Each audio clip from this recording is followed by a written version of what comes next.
Fala pessoal, tudo bem com vocês? Aqui é o Jeffote meu e chegamos no último capítulo da série de Brasileirão, de história de Brasileirão. Ufa!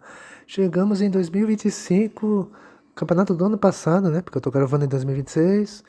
E chegamos, né? Em 2025, né? Mas por que você tá pulando 2024? Calma, eu já fiz o 2024. Eu fiz isso em dezembro de 2024, tá? Eu vou deixar o link nos comentários do Brasileirão 2024 para vocês não se perderem, tá? Inclusive eu vou deixar também, acho que eu deixei o link do Brasileirão 24 no vídeo do Brasileirão 2023, tá? Para vocês não se perderem, porque é isso, tá? Eu já tinha feito e decidi não mexer o de 24. E o que eu fiz foi reeditar, né? Regravar tudo, Brasileirão, né? Ano a ano, né? E enfim chegamos, né, em 2025. E o campeão de 2025, todo mundo sabe, tá recente, né? Foi o Flamengo, né? Que foi o campeão brasileiro, né? E o Flamengo fez um 2025 histórico, né? Porque o Flamengo chegou naquele ano como favorito, né? Em todos os campeonatos, pelo time que tem, né? Pela uma constelação de craques que tem o Flamengo, né? E o Flamengo sonhando alto, né? O Flamengo começou com tudo, né, em 2025, né? O time ganhou a Supercopa, né, do Brasil, né, batendo o Botafogo, né? Ganhou o Carioca ali, né, o bicampeonato em cima do Fluminense. Não, em cima do Fluminense mesmo. E aí o Flamengo priorizou Brasileirão, Copa do Brasil e Libertadores, né? Na Copa do Brasil, o Flamengo não conseguiu ir muito longe, porém na Libertadores, o Flamengo estava indo, né? E no Brasileirão, o Flamengo não deixou, né? O Flamengo brigou sempre pelo título, né? E sempre teve regularidade durante o campeonato todo, né? O time mostrou equilíbrio entre ataque e defesa, né? E o Flamengo sempre fazia mais de 2 gols por jogo, né? Menos de um gol por partida tomava, enfim. A defesa também foi um grande diferencial, né? O time levou 27 gols apenas, quer dizer. E o ataque, média de 2,5 gols, quer dizer, garantiu os pontos necessários para ficar na ponta, né? E o Flamengo não deu chances para os rivais, né? E o grande rival do Flamengo foi o Palmeiras, né? Na disputa pelo título, né? Com o Cruzeiro sempre correndo por fora, né? Flamengo e Palmeiras sempre estavam ali brigando ponta a ponta, né? E o Cruzeiro ali um pouco atrás, né? Mas depois, num certo momento, os dois, né, principais adversários dos últimos 10 anos aí, né, em termos não só de campo, mas fora de campo, enfim, brigaram pelo Brasileirão até as rodadas finais, né? E na Libertadores o Flamengo estava também indo longe, né? O Flamengo estava passando pelos seus adversários e na final encarou o Palmeiras na final da Libertadores, enfim. E no Brasileirão o Flamengo, né, seguindo sempre regular, tal. E agora tem que falar rapidinho aqui, né? Aí tivemos a final da Libertadores, né? O Flamengo bateu o Palmeiras e foi tetracampeão da Libertadores, né? E no Brasileirão o Flamengo estava prestes a ser campeão brasileiro. Tava faltando 2 rodadas para acabar o campeonato, né? O Flamengo estava 5 de frente para o Palmeiras, né? E aí bastava ganhar do Ceará 3 dias depois, né? Do título da Libertadores, né? Bastava ganhar do Ceará no Maracanã que o Flamengo seria campeão, né? E foi o que aconteceu, né? O Flamengo bateu o Ceará, né? Por 1-0 no Maracanã. E o Palmeiras, se não me engano, acho que ganhou, empatou, não lembro. E assim o Flamengo conquistou o Brasileirão 2025, né? E entrou também naquele seleto de times que ganhou Libertadores e Brasileiro no mesmo ano, né? O próprio Flamengo já tinha conseguido isso em 2019, né? E, e juntou ali também, né, com o Santos, né, do Pelé, né? Acho que 62, 63 e o Botafogo de 2024, enfim. Pra você ver como é que é complicado ganhar Brasileirão e Libertadores no mesmo ano, né? Enfim.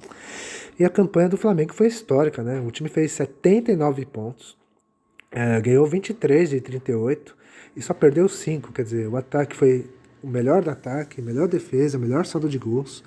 E o Flamengo, né, foi o melhor time da competição, não há dúvida nenhuma, né? E um título muito merecido, né? 2025 foi um ano histórico do Flamengo, né? Enfim. E esse título, a torcida rubro-negra, né, ainda não esquece, né? Enfim, agora o time base do Flamengo era Rossi no gol, a defesa era Varela, Léo Ortiz, Léo Pereira e Alexandro, né? Bom, às vezes jogava o Danilo no lugar do Léo Ortiz, né? Meio campo você tinha o Pulgar, né? O Jorginho, né, que veio da Itália, e o De Rascaeta, né? No ataque, né? Bruno Henrique, o Pedro, né, que chegou a ficar de reserva e tal, e o Luiz Araújo. Enfim, agora vocês vão ficar com o gol que deu o título brasileiro ao Flamengo e a gente já volta para falar da surpresa e as decepções e os rebaixados. Roda aí. Vai para cima da marcação do Fabiano, preferiu fazer o recuo para Carrascal, arrumou para o Samuel Lino, bateu de esquerda, gol!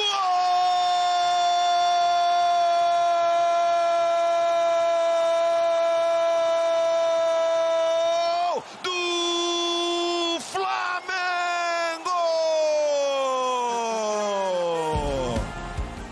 Para ir pedindo a bola, ele vai pedir a bola, tá esperando o VAR. Raça, amor, paixão e títulos. O grito de campeão ecoa pelo Maracanã para encher de emoção uma nação de 40 milhões. O Mengão é campeão brasileiro de 2025. Imagens do Maracanã. É a apoteose de uma temporada mágica. Supercopa do Brasil, campeonato estadual, o tetra da Libertadores e o Enia campeão brasileiro. Bom, vamos seguindo aqui, agora vamos falar das surpresas e decepções, né? Os rebaixados e a surpresa de 2025, é claro, né? Foi o Mirassol, né? O Mirassol que foi a grande história, né? Do Brasileirão 2025, né? Porque era a primeira vez que o Mirassol jogava a Série A na história, né? E todo mundo achava que o Mirassol ia brigar para não ser rebaixado, né? Só que o Leão, né? O Leão do interior fez história, fez uma campanha histórica, ficando em quarto lugar na classificação, né? Ficou só atrás de Flamengo e Palmeiras e Cruzeiro, né? E à frente de times gigantes, né? Como Fluminense, São Paulo, Botafogo, enfim. E ficar à frente de times com camisas tão pesadas não é para qualquer um, né? Para um estreante que foi o Mirassol, né? O Mirassol começou o campeonato meio tímido, né? Mas depois o time mostrou sua força e foi dando trabalho para os grandes, né? O Mirassol não perdeu nenhum jogo em casa, né? Em 19 jogos o time não perdeu. O time teve um dos melhores ataques do campeonato, né? E mostrou sua força, né? Se o time levou, acho que mais de 40 gols, né? Se não me engano, o ataque resolvia, né? Resolvia bem. E o Mirassol estava ali porque teve gestão, né? Porque desde 2018, mais ou menos, que o Mirassol vem na crescente, né? Mas os frutos começaram a ser colhidos em 2020 e diante, né? Onde o Mirassol conseguiu acesso da Série D para a Série C, né? Com o título da Série D. Conseguiu acesso da Série C para B em 2022, né? Com o título da Série C em 2022. Em 2023 fez uma campanha que quase subiu, né? Na Série B, né? Da Série B para A. E em 2024 teve o acesso, né? E em 2025 a campanha histórica que herdeu uma vaga inédita, né, para a Libertadores e ainda por cima na fase de grupos, né. O Mirassol teve destaques ali, né, como o goleiro Walter, né, aquele mesmo que jogou no Corinthians, jogou em outros clubes pequenos ali como Cuiabá, né. Teve nomes ali como Danielzinho, o James, né, zagueiro, Lucas Ramon, né. E teve ali o lateral esquerdo, o Reinaldo, que foi um dos melhores jogadores do campeonato, ali fez muitos gols, né? O Reinaldo, o Tiririca, né? O Reinaldo, aquele mesmo que jogou no São Paulo, no Grêmio, enfim. E o time treinado pelo Rafael Garnaz ficou marcado para a história, né? Por essa campanha histórica. E agora vamos falar das decepções, né? Que foram dois gigantes, né? O Inter, né? O Inter de Porto Alegre e o Santos. Começando pelo Colorado Gaúcho, né? O Inter chegou em 2025 eufórico, né? O time tinha saído da fila de títulos ao ganhar o Campeonato Gaúcho, né? Depois de 9 anos, e todo mundo achava que o Inter poderia fazer um campeonato digno, né? Em 2025. Mas o que se viu foi o contrário, né? O Inter se mostrou muito frágil, né? Durante toda a temporada. E a maior parte do campeonato, o Colorado ficou sempre na parte de baixo, né? Em alguns momentos, né, o Inter chegou a ficar um pouco afastado da zona de rebaixamento, tipo 7, 8 pontos e tal. Tipo, não chegava perto dos 8 ali, mas também não ficava perto da zona de rebaixamento. Só que na reta final o Inter entrou em decadência, né? O Roger Machado foi demitido, depois veio a família Dias, né? O Ramon Dias, né? Que tinha meses antes tinha saído do Corinthians, né? Só que aí a campanha piorou de vez, né? O Inter, que parecia tranquilo com a zona, passou a brigar para não ser rebaixado ali junto com o Santos, com Vitória e depois o Fortaleza, né? Que cresceu na reta final. E o Inter brigou para não cair até as últimas rodadas, né? E na Na 36ª rodada, né, após levar de 5 do Vasco, o Inter entrava na zona de rebaixamento, né, e aí a diretoria apostou numa aposta ousada, né? Demitiu o Ramon Dias e contratou o Abel Braga, sim, Abel Braga, o Abelão, o histórico técnico do Inter, né, que estava aposentado na sua casa. E o Abel topou, né? Tipo, 2 jogos para tentar salvar o time do rebaixamento, né? Muitos acharam que foi loucura dele e tal, né? Mas talvez o coração dele, né? Por tudo que ele passou, que viveu no Inter, né? Muito mais coisas boas do que ruins, né? No Inter. O Abel Braga decidiu topar o desafio, né? Na penúltima rodada, na estreia do Abel, o time perde do São Paulo e fica quase rebaixado para a última rodada. E aí na última rodada o Inter precisava vencer e conseguir um milagre. Ele tinha que ganhar do Bragantino e torcer contra a Vitória, contra Ceará e Fortaleza. Ou seja, de 3 times ele tinha que torcer pelo menos para 2 ali tropeçar, né? E era uma situação difícil, né? E não é que deu certo, né? O Vitória ganhou o seu jogo, é verdade, né? O Inter fez a sua parte e Ceará e Fortaleza não fizeram. Ou seja, os 2 cearenses perderam seus jogos e o milagre aconteceu no Beira-Rio, né? O Inter escapou ali na Bacia das Almas, ali na última rodada. E assim o Colorado escapou, né, de ter mais um rebaixamento na sua história, né, já que o Inter caiu em 2016, né, enfim. E o Abel, mais uma vez, né, virou o herói, né, do Inter, né, mais uma vez fez mais uma história forte no Colorado Gaúcho, né, dessa vez evitando o fantasma da Série B. Agora vamos falar, né, do Santos, né. O Santos teve um 2025 de euforia, né? Tipo, porque havia repatriado o velho conhecido Neymar, né? O Príncipe Ney, né? Havia voltado para o Santos depois de 12 anos, né? Jogando pela Europa, pelas Arábias, enfim. E muitos achavam que o Santos poderia voltar aos trilhos, né? Com o Neymar, né? Com a força que ele tem e tudo. Só que isso não passou de mera especulação, né? O Neymar não era mais o mesmo, né, da primeira passagem, né, a histórica primeira passagem dele, né, que rendeu títulos e tal. E ele sofreu mais com lesões, né, e não conseguia quase entrar em campo, né, mas quando ele entrava em alguns jogos ele decidia, né. Enfim, o Santos com o Neymar até tinha bons desempenhos, mas sem ele o desempenho era pífio, enfim. E o ano 2025 do Santos foi um ano da volta do Santos à Série A, né? E o Santos lutou para não cair até a última rodada, né? O Santos teve vários perrengues, chegou a levar de 6 do Vasco, em pleno Morumbi, sim, levou de 6 do Vasco. A torcida santista chegou até a comparar com 2023 após essa goleada, né? Porque em 2023 o time levou de 7 do Inter, né? E rodadas depois caiu, né? Aí o Santos levou de 6 do Vasco e pensaram, agora esquece, né? Vai cair. E o Santos brigou para não cair até a última rodada, né? Só que na reta final o Santos reagiu ali. Com o Neymar mesmo baleado e tudo, ele jogou no sacrifício. Foi até importante ali. Só que o Santos conseguiu, assim, bater em 3 times ali que não brigavam por mais nada. Ele ganhou do Juventude, que estava rebaixado já. Não, perdão. Ele ganhou do Sport, que já estava rebaixado há muitas rodadas. Ganhou do Juventude, que tinha acabado de rebaixar, né? E na última rodada encarou o Cruzeiro, né? Estava acho que a 2 pontos de frente para o 17º colocado, ou seja, só dependia dele e o Santos fez a sua parte, né? Se livrou da queda, assim, sem susto, né? Para quem acha que foi tranquilo, mas não foi. O Santos se livrou e ainda terminou em 12º lugar, com vaga na Sul-Americana, enfim. Mas o campeonato, né, a campanha do Santos, né, em 2025 foi uma campanha para se esquecer, enfim. Agora vamos falar dos 4 que caíram, né, em 2025, né, que foi o Ceará, Fortaleza, Juventude e Sport, né? Começando pelo Ceará, né? Ceará que voltava à Série A do Brasileirão depois de 3 anos, né? E o Ceará estava fazendo uma campanha ali segura no campeonato. Ou seja, muitos achavam que o Ceará não ia cair, né? Eu mesmo, por exemplo, né? Sendo um negócio recente, também pensava isso. Tipo, o Ceará vai terminar no meio da tabela, né? Não vai ter riscos, né? E o Ceará estava fazendo bem o seu papel de se manter, né? Tipo, ficar sempre longe das últimas posições e tal. Só que aí na reta final, ali nas últimas 5 rodadas, 6 rodadas, se não me engano, o Ceará não conseguiu mais ganhar jogo, né? E aí o time começou a tropeçar, e os times de baixo da tabela começaram a reagir. E aí na última rodada o Ceará chegou ameaçado de ser rebaixado, precisando de pelo menos empatar com o Palmeiras, né? E aí torcer para os outros times não ganhar, ou precisando apenas ganhar para se manter, claro.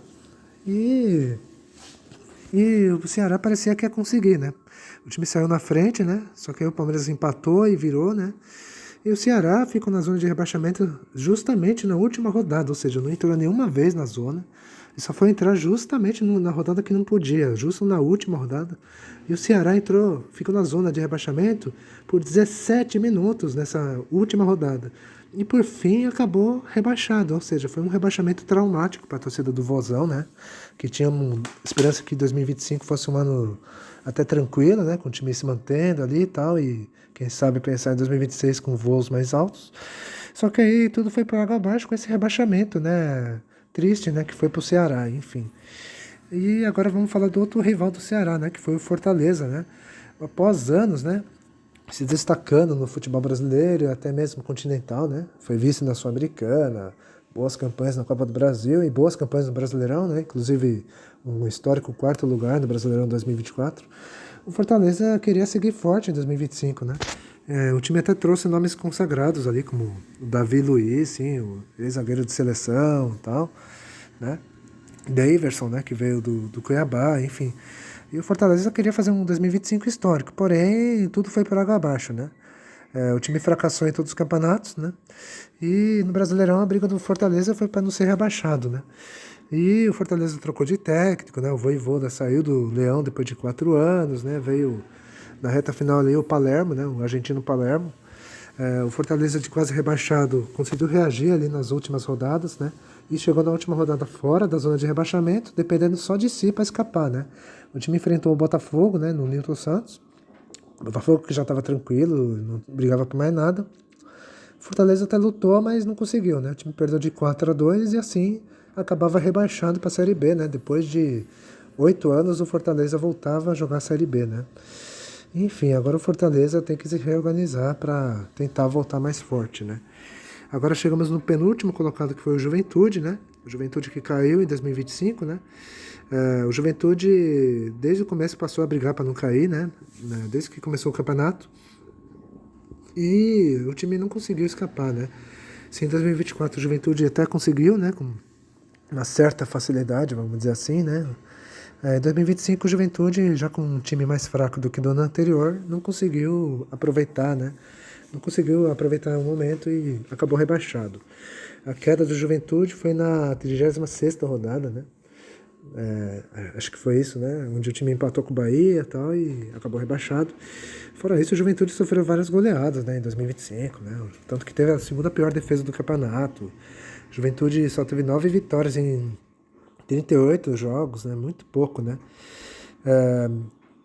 Enfim, o Juventude não conseguiu mostrar força. E aí, por fim, chegamos no Sport, o lanterna isolado Sport Recife, né? Que voltava à Série A, né? E voltou para cair, né? Porque o Sport fez bagunça atrás de bagunça em 2025, né? Tanto que o time fez uma das piores campanhas na era dos pontos corridos e uma das piores ali, né? Junto com o Chapecoense e a América de Natal, né? Entre os piores dos piores, né? O Sport, nesse campeonato, só ganhou 2 jogos apenas, né? Ele perdeu 25 vezes, teve o pior ataque, a pior defesa, o pior saldo de gols, né? E, enfim, foi pior em tudo. E o rebaixamento foi decretado numa derrota para o Flamengo, né? Acho que foi 5-1 para o Flamengo no jogo atrasado ainda, acho que da 15ª rodada, se não me engano. Ou seja, a queda veio ainda em casa e sendo humilhado pelo Flamengo, né? Enfim, e o Sport em 2025 foi um colapso total, né? Montou um time frágil demais e o time não soube como jogar a Série A, né? Como se devia, e teve aí a sua pior campanha na era dos pontos corridos, enfim. Ufa, né? E agora, deixa eu falar um detalhe, tá? Para 2026 as coisas mudaram, né? Porque tivemos um calendário mais curto, né? Tipo, os estaduais se encavalaram com o Brasileirão em 2026. E em 26 no Brasileirão, G6 não é mais G6, agora é G5. Por quê? Os 4 primeiros vão para fase de grupos, ok? E o 5º colocado só para pré-libertadores. Do 6º até o 12º, se não me engano, vai para a Sul-Americana. Mas e aí, não tem mais outra vaga para pré-libertadores? Tem. A Copa do Brasil desse ano, por exemplo, o campeão da Copa do Brasil, a partir de 2026, vai para a fase de grupo da Libertadores, enquanto que o vice também garante vaga na Libertadores, ou seja, só que ele vai jogar pré-Libertadores, ou seja, Agora a Copa do Brasil fica mais interessante, né? Quem for finalista já tá garantido na Libertadores, essa é a certeza. Enfim, galera, espero que tenham gostado, tá? Foi cansativo refazer de novo a história do Brasileirão, mas espero que vocês tenham compreendido a minha ausência em alguns momentos. Eu vou ficando por aqui, dê um like, compartilhe o vídeo, comente que é importante, e é isso. Eu vou ficando por aqui e até a próxima, até os próximos vídeos. Falou!